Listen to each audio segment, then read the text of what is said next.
So one of the thing I wonder is what is Jon Jones's next title defense going to be? You have Sergey Pavlovich in the mix, Curtis Blades, but got laid out. There's Stipe Miocic that everybody wants to see, but somehow is not happening on July. See, originally it's going to happen in July.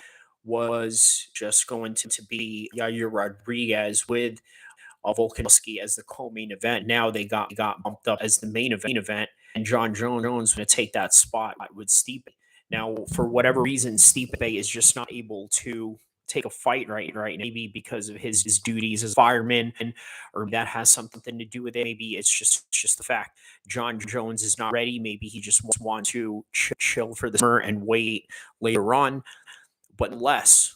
One of the things that I think is a really compelling matchup for Jon Jones is Pavlovich, because it's a very similar matchup that you would get at Francis Ngannou. Is that well? Because for one, I think Francis Ngannou, for all his credit, I think a lot of people don't give him enough credit for how much of a great wrestler he is, how he was able to use that and utilize that when he was in going into the gunfight. Now, Jon Jones, he'd gone looked like an absolute amateur, and that he went in there and just decimated him within a round. Right? I mean, you got to if Francis was on his A game, would he been able to do any of that same similar fashion to Gone? But the problem is that we'll never ever what that fight is going to be like because of the contract negotiations that the UFC had going on with Francis and Gunn. The fact that he wasn't able to pull up his end of the bargain, or he felt that the UFC wasn't pulling up their end of the bargain. Nonetheless, we're just not going to see that for a long time. So we got to settle with what is the next thing for Jon Jones. Could you look at Jill Almeida, who is a light heavyweight, supposed to be a heavyweight, or not really a heavyweight, but takes advantage of the fact that heavyweights just cancel. So he's in there, he's able to lock in hooks, lock in great submissions, and just land takedowns whenever he wants, but then also have the speed advantage as a natural light heavyweight going into heavyweight. But nonetheless, that is what Jon Jones has to look forward to, these different matchups that he has going on in his radar. Pavlovich, I think, is best next matchup he can take. The only problem is that will the guy have visa issuing into the United States to fight? Will he have issues with the fact that he's just not a pay-per-view draw in any degree?